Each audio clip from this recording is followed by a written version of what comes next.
Good morning! Welcome to Friday. It's March 6, 2026, and you're looking live at Central West Virginia. It is new every morning, and the sun is starting to peek out outside my window. It's been raining a lot, as you know, and if you live anywhere in this part of the world. But the sun is peeking out. It's a beautiful spring morning. I'm excited about spring. I had a little technical difficulties this morning, but I'm ironing those out. Good morning, everyone. If you are watching live with me, it's a great day to be alive. It's Friday, which is pretty exciting for a lot of us. I couldn't get the producer of this show.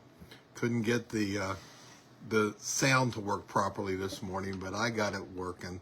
I kind of maneuvered around the way I usually do it, so I got to work anyway. Good morning, everyone. This is podcast number 71. Yes, I've done this 71 times. Hard to believe for me. I don't know if it's hard to believe for you. Of course, there's probably not a lot of people out there that have seen this 71 times, except for me, of course, which I haven't actually seen it, but I've been exposed to it 71 times. I don't know how much longer I'll do this. I may cut down to once a week. We will see. It seemed to be a slow news day for me this week, so I don't have a lot of stories, but I like the stories that I have. But I originally started this with the idea of doing it for 50 episodes, and I'm well over that. So I don't know what the future may hold for this podcast. The numbers have not been growing. I've tried to get the new, good morning, Janet. Nice to have you along. I want the numbers to grow, and they're not really doing that. I mean, I got really consistent customers or consistent people that watch, and I appreciate that. But I am starting to do more and more stuff on YouTube. I got a YouTube channel started named Tim Koger is Here to Help. That's the name of the YouTube. Now, I also have a It's New Every Morning YouTube channel, where I put these episodes on there so they'll live forever. With Facebook, they only make it, 90 days, 60 days, or whatever, and then they go away. YouTube, they stay. And so people will be able to go back and look at something a month earlier or 2 months earlier, or the very first episode, I think, is on YouTube, I'm pretty sure. So anyway, but I am starting this new, so I'm doing more and more stuff on YouTube. So I may end up moving this to YouTube. I tried to do that once, and a lot of people had trouble finding it on YouTube. But, YouTube's where I'm moving to. I did my first short video on YouTube.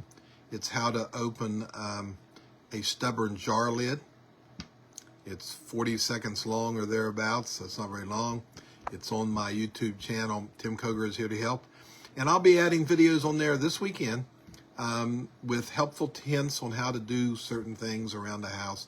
Some of them may be short, some of them may be a little longer. None of them will be real long, I don't think. But just things that I think that might be able to help someone out there. So I'll be adding those starting this weekend on my YouTube channel. So let's get started on the news that I have today. I do have some what I think interesting stories. The first one is about British Columbia. I have some hey, Chris, nice to have you along. I have some stories about out of the country. First one is British Columbians. They will change their clocks for the last time Sunday. Time changes on Sunday. That's a reminder for you here on Friday. Don't forget, all right? Well, British Columbia is making daylight savings time permanent. So when November 1st rolls around, instead of changing their clocks, they'll just leave them the same. And I think that may be a trend that's happening. I know they've talked about it in the United States. What do you think? Do you like the idea of having daylight savings time all the time in the United States? I know there's been some talk about it, and I think with British Columbia being the first people to do it, I think there's a chance that we may see a trend of that. So we'll watch that, but be prepared in case the United States at some point decides to do that. So my next story is about from China, actually. BYD is the world's largest maker of electric vehicles, and they're from China. I don't know much about BYD.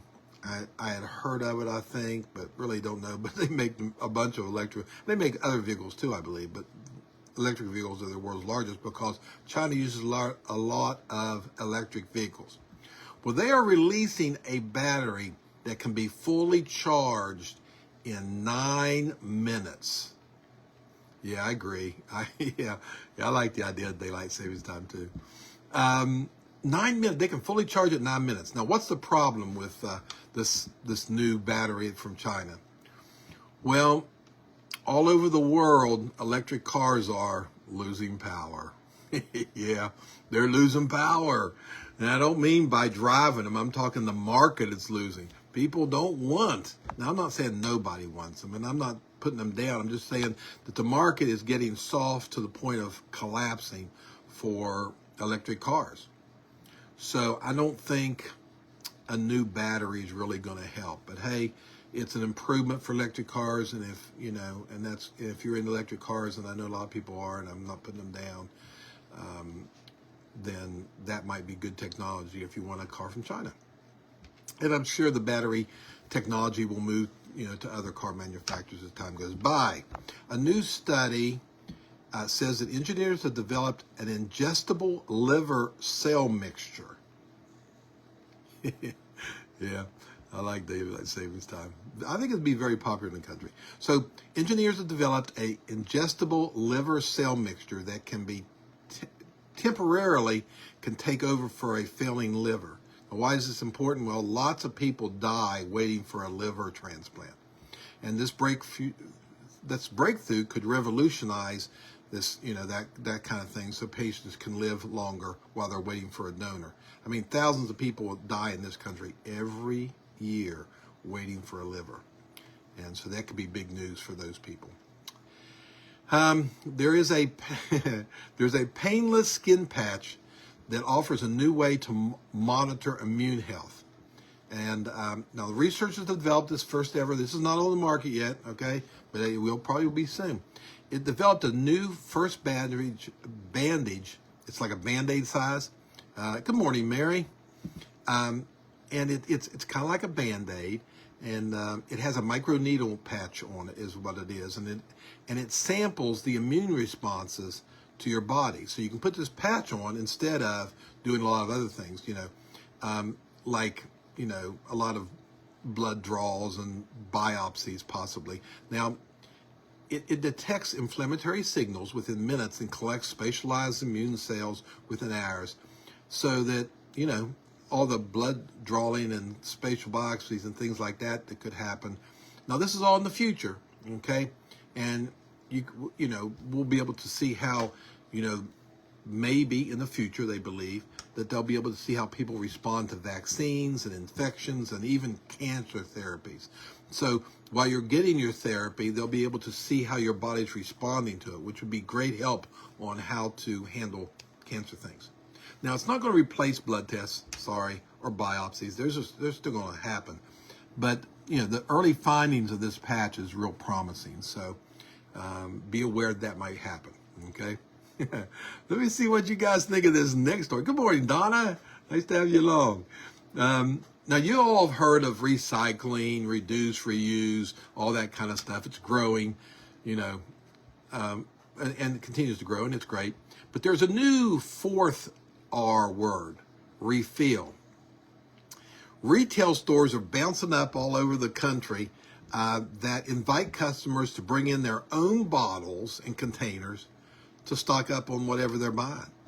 It's being used for food, of course, cleaning supplies, makeup, and it's growing all the time. Now, these stores I have not seen one in Central West Virginia. I've not really heard about them. Maybe you have, but this is becoming a trend in this country. Not growing fast, but I just want you to know about it ahead of time. That's what I'm here for.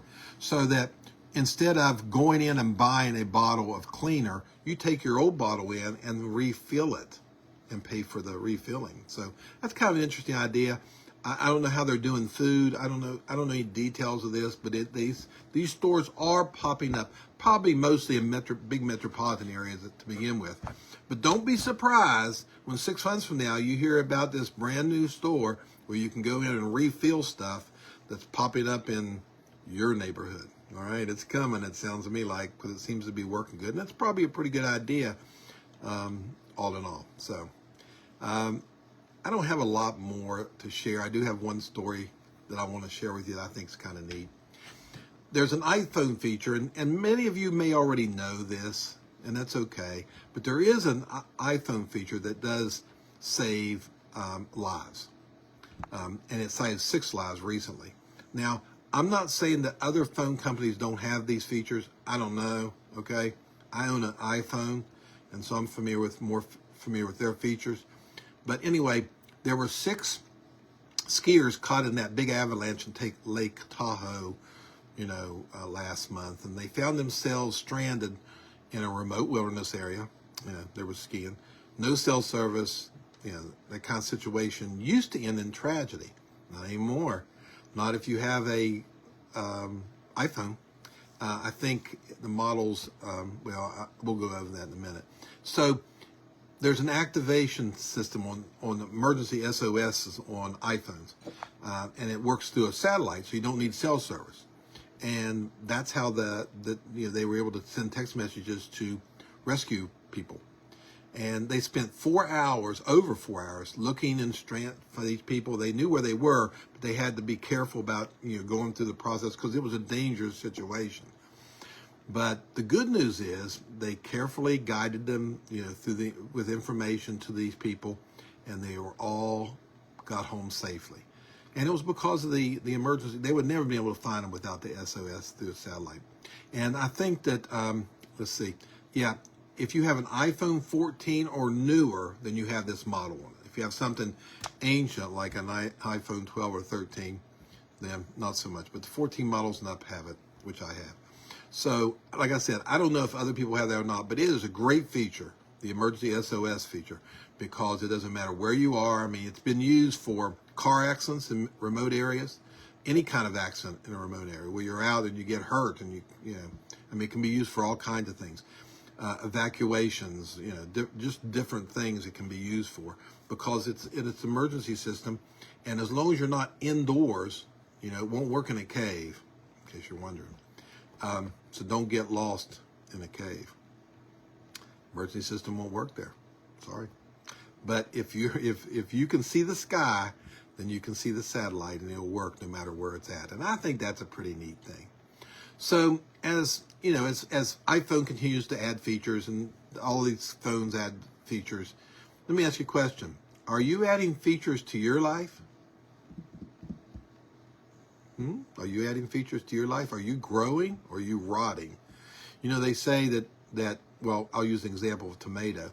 Tomato is always growing or rotting.